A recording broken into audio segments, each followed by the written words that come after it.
Hello my dear students, welcome back to my channel.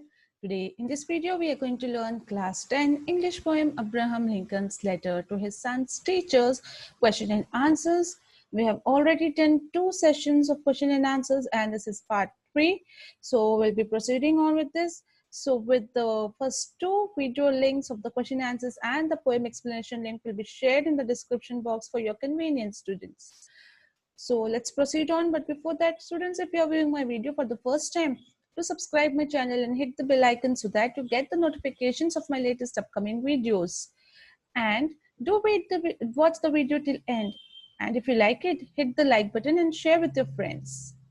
So let's move on to the question and answers. Today we are going to discuss B sub question that is in your textbook, that is close study, and the question is read the following extracts carefully, discuss in pairs, and then write the answers to the questions given below them.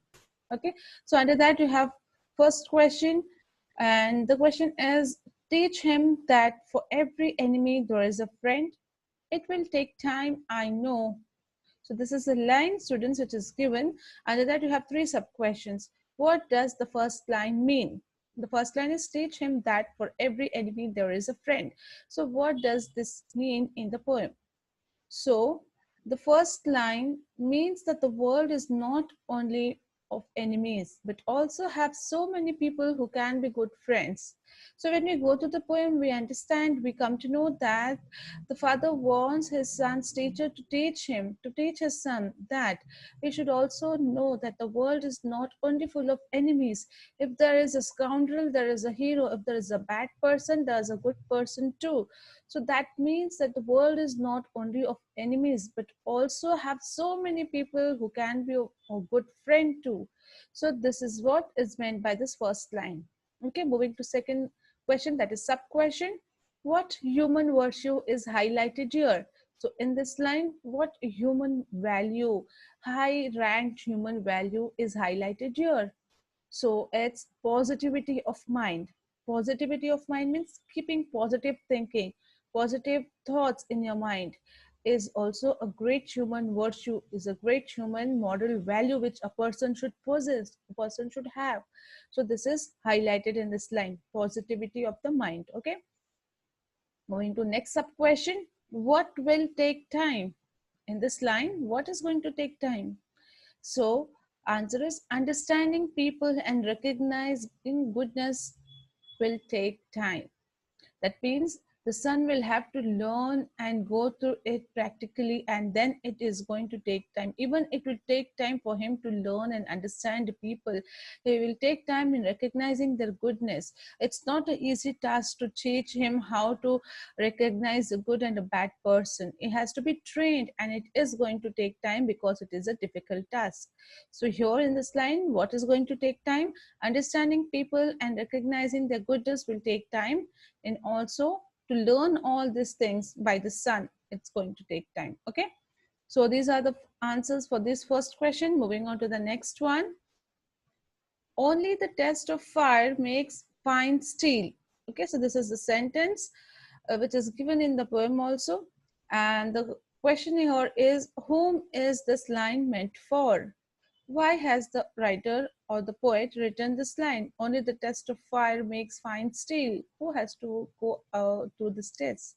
So this line is meant for his son. Okay, his son has to go through difficulties, struggles, and hard times to make strong, because he is of the opinion that only when the steel is gone through the fire it becomes strong. In the same way, if person is going through difficulties and hard work and struggle, then only it's going to make him strong. So that is what he wants his son to learn. So this line is meant for his son.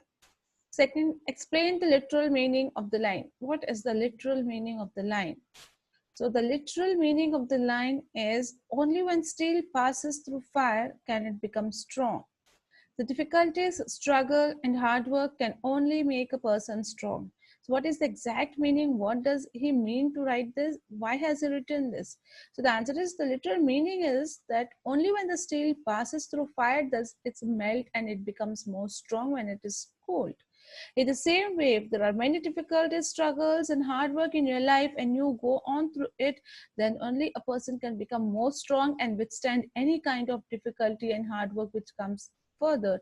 So this meaning of this line is this, that the difficulties, hard work, and the problems in your life will make you more strong. Okay, moving to next question. What human virtue is emphasized here? What human value, what moral value is emphasized here in this line? So the human virtue emphasized here is courage to face adversities in life. Okay. So what values we learn, what human values we learn here is that we should have courage, we should have confidence to face the adversities, the difficulties, the problems which are coming in our life.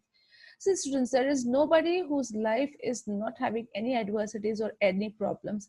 Each and every human in this world has to go through one or the other difficulty. So you should have the courage to face that adversities. So that is what human virtue which we are learning here, which is emphasized in this line.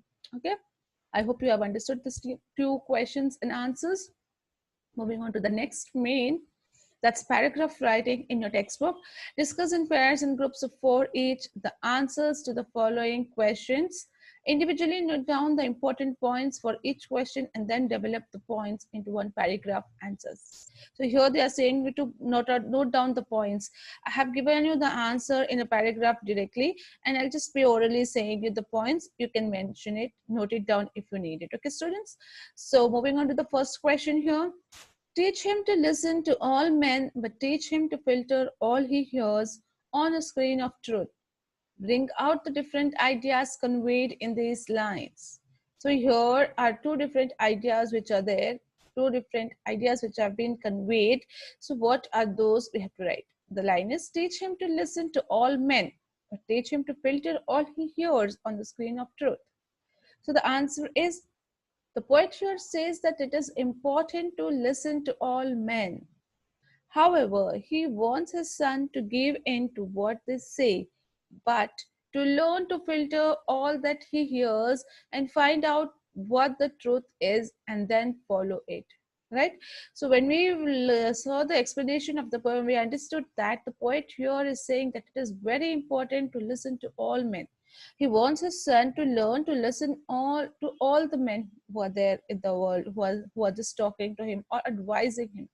However, he wants his son to give into what they say. Means he wants his son to listen to everybody. Whoever says him anything, advises or suggests or give any ideas, let him understand and listen everything.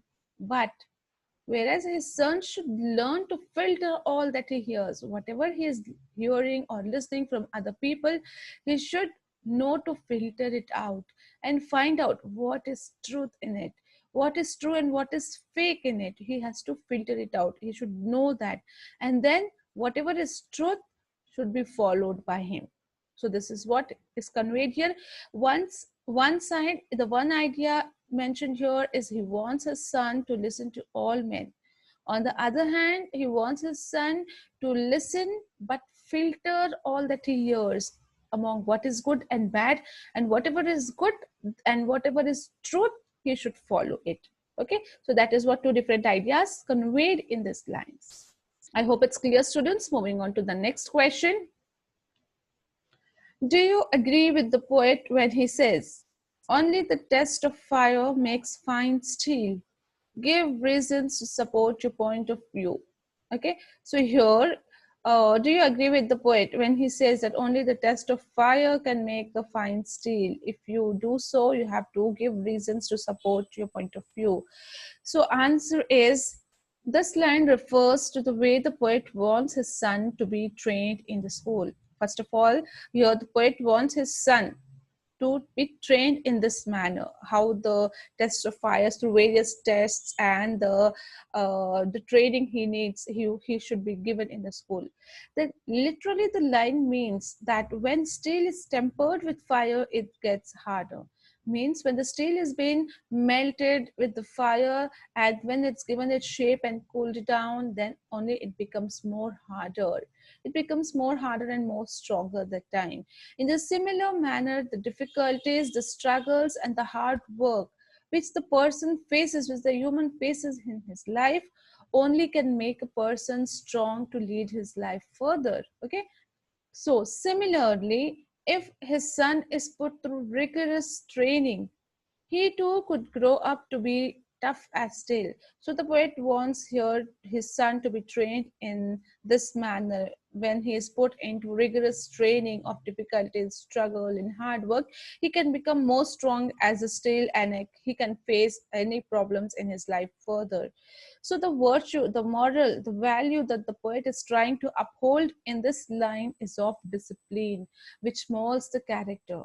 If you have discipline in your life, you can mold your character can be a very good character. And thus, even I personally is of the opinion that discipline goes a long way in molding character and imbibing values in one's life.